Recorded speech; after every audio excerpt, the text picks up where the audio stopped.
और ये प्रांत ऑफिसर ऐसा है, ये अच्छे लोगों को तो परेशान करता है, मगर तुम जब जाएंगे यार ये काम नहीं करने की पगार लेता है और काम करने की रिश्वत लेता है।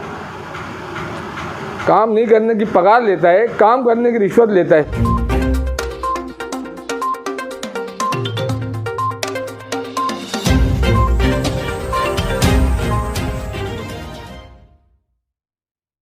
आप लोगों को बहुत बहुत शुक्रगुजार होंगे। कम टाइम में आप लोग हमारे पास आए, हमारे बुलाने पर आए, आप लोगों को बहुत बहुत शुक्रिया।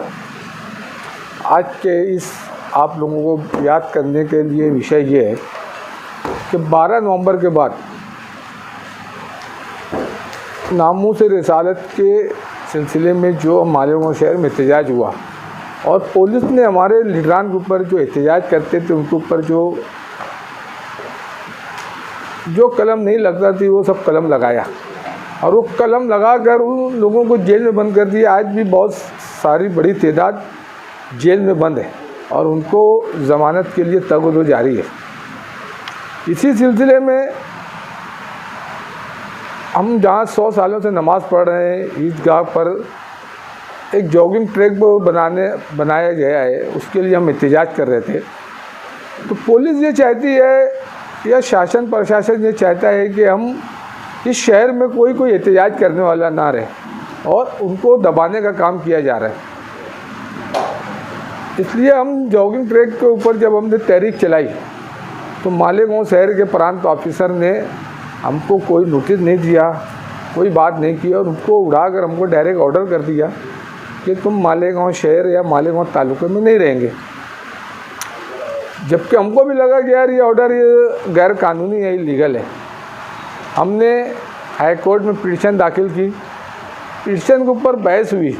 जो प्रांत ऑफिसर का जो वकील था उसने एक सुप्रीम कोर्ट की एक रूलिंग लाई और गुजरात हाई कोर्ट की कि परवीन तोगड़िया जो एक फिरकापरस्त आदमी है, वो कहीं गुजरात के किसी शहर में गया तो पुलिस ने उसको 144(2) की नोटिस दी और 44(2) की नोटिस देने के बाद उसको शहर में जाने नहीं दिया। परवीन तोगड़िया साहब का ये बोलना था कि अगर मैं शहर में जाता और मेरे तकरीर करने से या मेरे कोई बात करने से अगर शहर का वातावरण ख़राब होता तो मेरे ऊपर कर सकते थे। ये मुद्दा लेकर वो गुजरात हाईकोर्ट गया, मगर गुजरात हाईकोर्ट ने ये बात माना कि नहीं, जो SDM ने प्रांत ने जो तुमको नहीं आने दिया वो बराबर किया। तो उसके खिलाफ सुप्रीम कोर्ट गया। सुप्रीम कोर्ट ने भी परवीन तोगड़िया साहब की बात माना कि यार तुम नहीं अंदर जा सकते, जो प्रशासन ने शासन ने जो तुमको किया है बराबर है।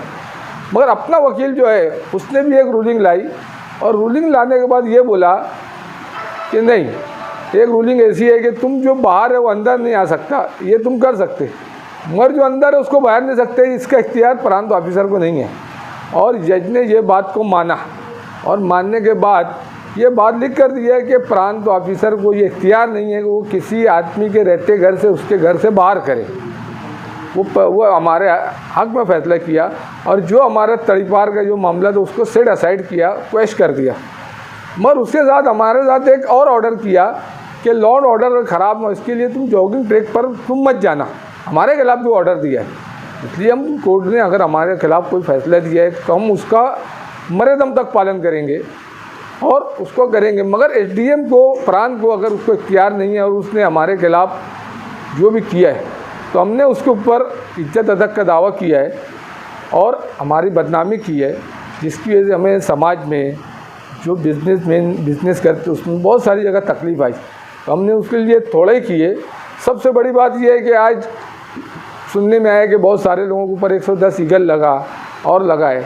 ऐसे वक्तों में इनके खिलाफ बोलने के लिए, इनके खिलाफ कोर्ट कचहरी करने के लिए, इनके खिलाफ इनके ऊपर भी केसेस बने या इनके ऊपर भी कुछ न कुछ, इसलिए हमने ये हिम्मत जुटाई और उसको हमने 10 लाख रुपया हमको इसका हर्जाना दो। हमारे सलीम अहमद अब्दुल रऊफ साहब जो है लोक संघर्ष समिति के सदर है, लोक संघर्ष समिति के सदर की हैसियत से उनको दिया है और आने वाले वक्तों में मैं इसके खिलाफ हाईकोर्ट में अपना हर्जाना दाखिल करूँगा।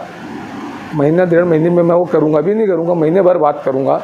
और ये प्रांत ऑफिसर ऐसा है, ये अच्छे लोगों को तो परेशान करता है, मगर तुम जब जाएंगे प्रांत ऑफिसर अपने ऑफिस में नहीं दिखता है। इसका काम ऐसा है कि यार ये काम नहीं करने की पगार लेता है और काम करने की रिश्वत लेता है। काम नहीं करने की पगार लेता है, काम करने की रिश्वत लेता है। इसके वक्त में हर काम, आप अगर प्रांत ऑफिस चले जाओ तो बगैर एजेंट के कोई काम नहीं होता। एजेंट रहता है तो 2 घंटे में काम लेके आ जाता है, और कोई अगर आम आदमी अपना काम खुद से कराने जाए तो उसको महीनों दौड़ना पड़ता है, अलग अलग क्यूरी लगती है। इसके वक्त में गवर्नमेंट का रेवेन्यू का बहुत बड़ा नुकसान हो रहा है, चाहे वो पत्थर वाले हो, चाहे वो रेती वाले हो, चाहे मुरम वाले हो, अलग अलग लोगों से ये हफ्ता लेकर इनका माल पास हो रहा है। ये लोग चोरी कर रहे हैं, रेती की भी, पत्थर की भी, मोरम की भी, और ये उनसे हफ्ता ले रहा है और इनके ऊपर कर नहीं रहा। हमारे गवर्नमेंट का ये नुकसान कर रहा है। उसके बाद जो बेचारे गरीब लोगों के आधार में जो मामला है, ये इसने ऐसा कुछ कर दिया है कि यार भैया इनकी तहसील से भी दस्तखत लाओ, जिसकी वजह से जो 100-200 में आधार बनने वाले हैं वो 500-600 रुपये उनसे लेते हैं। ये गरीबों के ऊपर मार है। उसके बाद ये जो आदमी है जो राशन दुकानों पे माल नहीं आता है, लोगों को मिलता नहीं है, इसके ऊपर भी इसका नियंत्रण नहीं है। कहीं ना कहीं ये उनसे भी मैनेज है।